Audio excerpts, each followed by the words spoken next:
Hello and welcome to the Appleby Hour. I am Appleby, and I am an ENTP.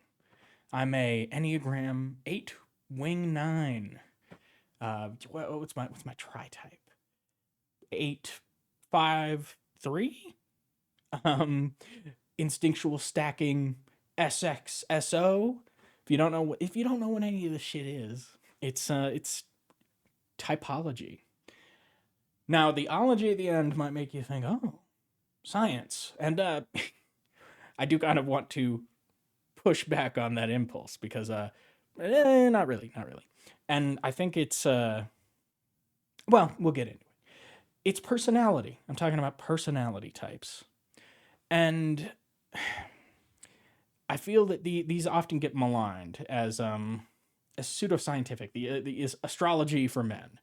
Um Now, I happen to be rather fond of astrology as well. I don't believe in any of it, and I think people who do are sort of like that's kind of a moral failure.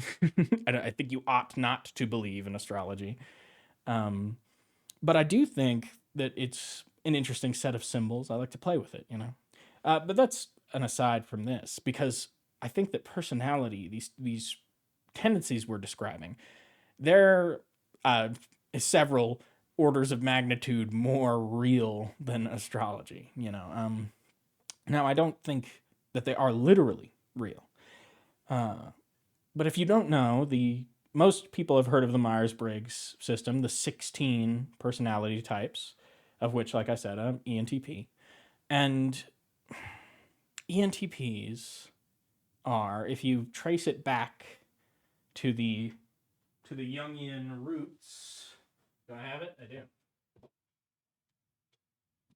To the Jungian roots, then what I am is a extroverted, intuitive, uh, and and an introverted thinker first. Those are the two cognitive functions, is what they're called, that come first. And these cognitive functions, and this is the big criticism of Jung's typology, have never been shown to exist, right? And that is, like scientifically. Uh, but I think that people who try to look at it through that lens are kind of missing the point.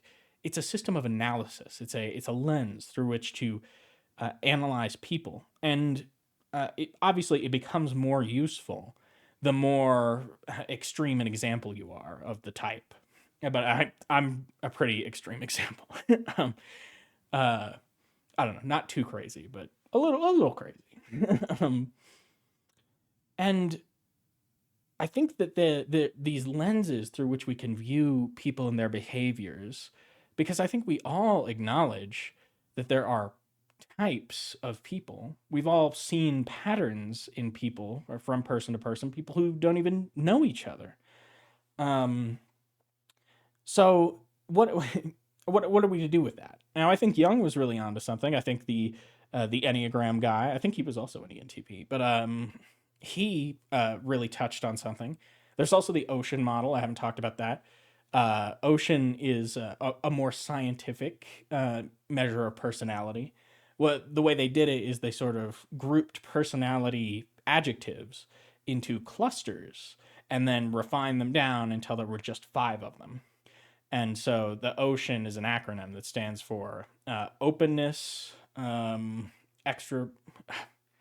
No, I can't fucking remember how to spell ocean.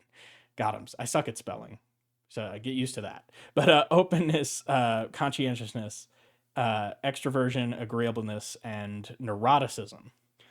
Uh, and I am high on openness, high on uh, extroversion, and low on everything else, if you're wondering. But all of these models, they seek to sort of uh, describe people into these sets, and and with ocean, it's more of a slider. I have seen people group the different types of ocean people into types, whether or not they're high or low, sort of Myers-Briggsifying ocean, which is easy because the ocean model pretty directly correlates to Myers-Briggs, except for the N. If you ever take the personality test on 16personalities.com, the the little hyphen and then the A or the T at the end is whether or not you're high in neuroticism or not. If you are, you get turbulent, I think, versus assertive. But anyway, the utility of these things is that I really do believe that there is a lot of discrimination that goes on, and that people of certain personality types are more heavily discriminated against based on those types. And these types, like uh, the personality typology has always been contentious. Nailing down exactly how we're going to talk about these types of people, that's always been where the disagreement is had. But everyone agrees that personality exists, and that personality is largely determined from birth.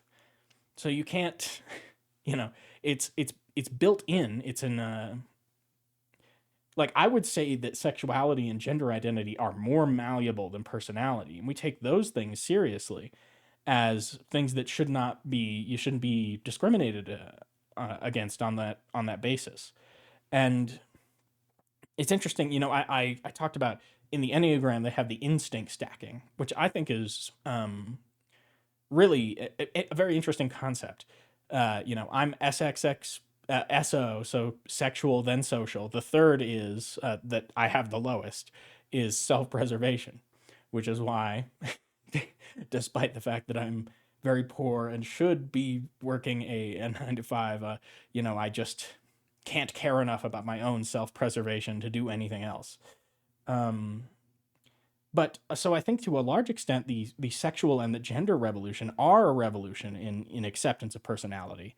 And very recently, people have sort of grown to accept uh, introverted people, maybe a little too much, if you ask me, um, but become aware that they exist and that it's a valid way to be because they cannot be otherwise. And to like to a certain extent, there is a point where like introverted behavior becomes pathological. In a certain like and almost it doesn't happen on the other side. I mean, you can push extroversion to pathology, but you have to push a lot further. Humans are lean social, so extroversion is the norm. And but the next sort of awakening that's coming is right now there's an intuitive awakening where people are realizing that intuitives like myself exist, and that we're not sick or something, you know. Uh, and intuitives in particular have a very difficult time in the traditional rat race. They're the kind of people who would call it a rat race. they, the opposite of intuition, at least, again, going back to Jung, the thinking and feeling are on an axis, and so intuition and sensation are also on an axis. So if you're an extroverted intuitive, you're going to be an introverted sensor. If you're an introverted intuitive, you're going to be an extroverted sensor. And so sensation is a lot more useful. It's a lot more like the default in our society, because to sensors, the world is full of these tangible, real things, whereas to intuitives, it's more like, and I've said this before, that the world, at least I think I've said it on camera, that the world is a place which is cognition first, it's ideas first. That what we experience is sort of a layer that's wrapped around whatever reality might truly exist. Something created by the mind and projected outwards. And I'm not going to get into that, but like that kind of thing. If I, obviously, if you live in that kind of a world, like if I'm talking to a sensor right now, and you feel like you love sports, that's a good sign you're a sensor. especially extroverted sensor. Sports or dancing, something physical, you're dribbling the ball, you're fucking, you're playing hacky sack, you love hockey, whatever. That's a kind of sensor thing. And our society sort of operates under that impression that sensation is true, that there is, in fact, an external reality that exists, and that you can interact with it as a sort of solid, tangible things. Whereas intuitives, they kind of get lost in the, in the possible, in what could be, in reading between the lines, the things that aren't quite there, and to live in that world as your primary mode of existence makes things more difficult for you in a world ruled by sensors. And I'm sure that over the years I'll straighten out my thoughts on this more. Uh, but right now, I just want to bring it to your attention that just because these types, these personality systems, just because they can't be empirically verified, does not mean they aren't useful and that they can't help us understand each other better, and that they shouldn't be employed in the workplace and especially, I believe, in education. If we taught kids that, okay, well, maybe if somebody did something that you're like, why did they do that? That sucked. Why did that happen? If you teach kids that there are other people who work a little differently, their minds are put together different, um, then I think that they'll be more accepting. They'll be able to understand that more. They'll be able to resolve those conflicts a lot better.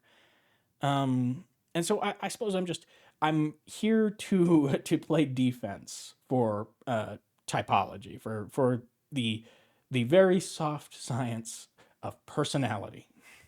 And I'd love to hear what you think about it in the comments, and go ahead and give us your personality info. I'd love to see what kind of folks are stumbling across my videos. Um, yeah, no, do the YouTube things, but comment for sure.